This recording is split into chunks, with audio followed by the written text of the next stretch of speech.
Gareth, I've been a huge fan of yours since the Raids, which blew my tiny brain away. And that sort of leads to my first question. Tom, when you sign up to a project, I mean, not just this project, but kind of any project, how much does a kind of director's previous work play into the decision? Because obviously there's the strength of the script and the character, and there's whether you're kind of available, whether, you know, the conversations you have with the kind of creatives. But how much does a kind of director's previous work sometimes play into whether you go, OK, I've seen what they can do, I want to get involved? Well, I think you've answered it by asking it, really. It does play.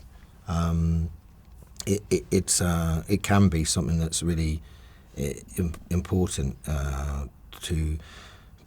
in order to take a leap of faith on anything by looking at the past work of an individual. If you are jumping into something sight unseen, it can tip the balance. I don't find myself in this situation where I don't mind what it is. I'm happy to go on that. But Gareth also had a script on this one, and with Gareth, I had seen the Raid, and I was excited to do something along that ilk. But also, I wanted to sort of see if I could amalgamate some of the character work that I like doing within that world, and see, because I'm not an action hero, I like to do character portrayals, and sometimes I do bits of action or whatnot but it's not like an intense. This is a genre. It's a specific. It's like you're doing. I like to ride cars. This is Formula One. And this is all rally or whatever. You know, this is specific. Yeah, because Gareth, it's very unique and it feels very original, but at the same time it has that kind of very classic cinema feel. It's got the kind of hard-boiled detective unravelling a kind of sea of corruption. And I just wondered about that balance and kind of creating something that feels very new, has your kind of stamp on it, but at the same time does have those affectionate nods to the kind of genre and the tropes and conventions that we're quite familiar with.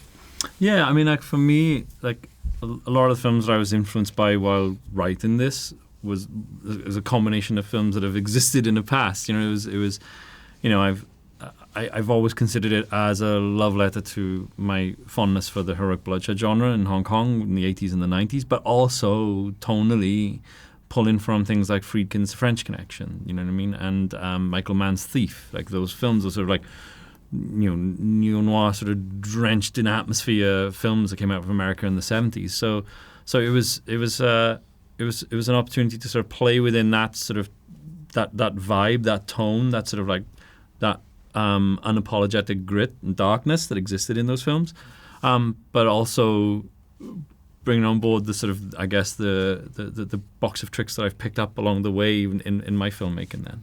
I mean, yeah, is it also video games that kind of influences you as well? Because obviously the Raid almost had the kind of levels as you were going up the building, and this had a real kind of almost video game like feel to it sometimes. You could imagine playing as Walker in a film. Did they ever kind of influence your... It would be a good video game. It would be really good, yeah. It would, actually. Yeah.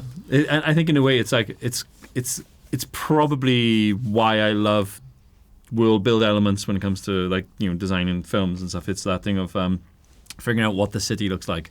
In the same way, it's like that sandbox element you get from Grand Theft Auto or something, where it's like, okay, well, this part of town belongs to this group of people, this part of town belongs to that group of people.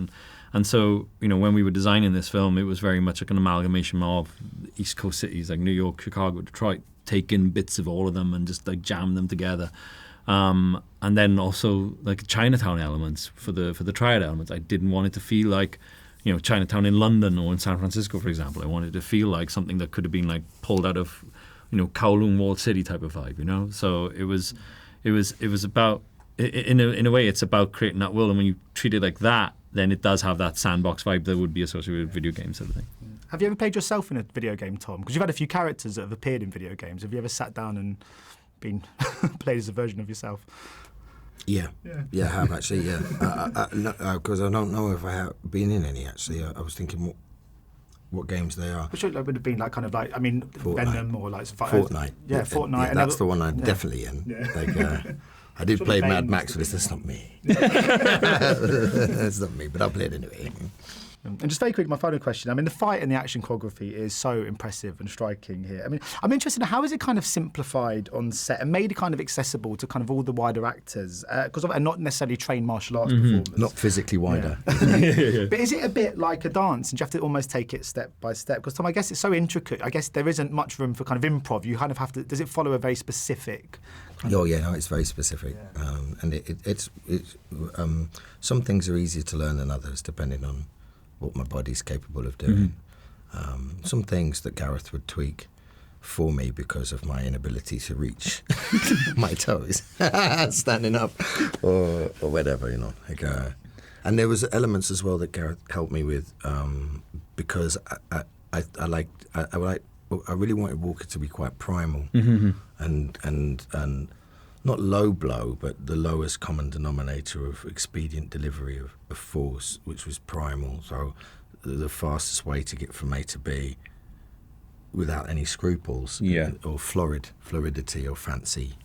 Yeah, and it was like it was one of those things where we would like, the more we would like discover about the character, the more that would then inform sort of like, oh, maybe this move could be modulated differently so that it has that blunt force trauma attached to it that we were looking for. He's not pretty, is he? No, he's not pretty. Not high kicky and swoopy and pretty. And also it was like that thing, like, because we knew Tom does jiu-jitsu, but we don't. But that doesn't mean Walker does it.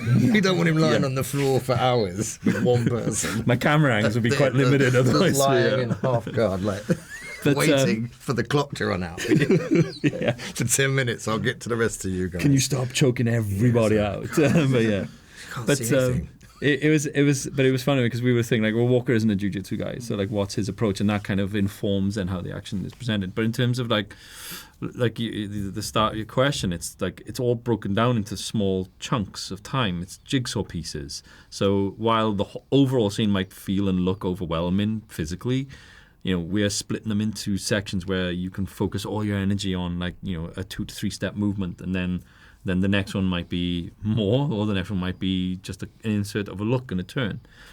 So it's a way to modulate throughout the day from a performance background how much energy I need to expend on a shot-by-shot basis. Well, whatever you did, it was class, especially that nightclub scene. Oh, brilliant. Thanks so much. Cheers, thanks so much, Cheers, guys. thank you. Cheers, Appreciate it. Cheers. Cheers, thanks again. Ladies and gentlemen, you're watching Hey You Guys! Hey, you guys! Hey you guys! Hey, that's what they all say. Hey, you guys! Hey,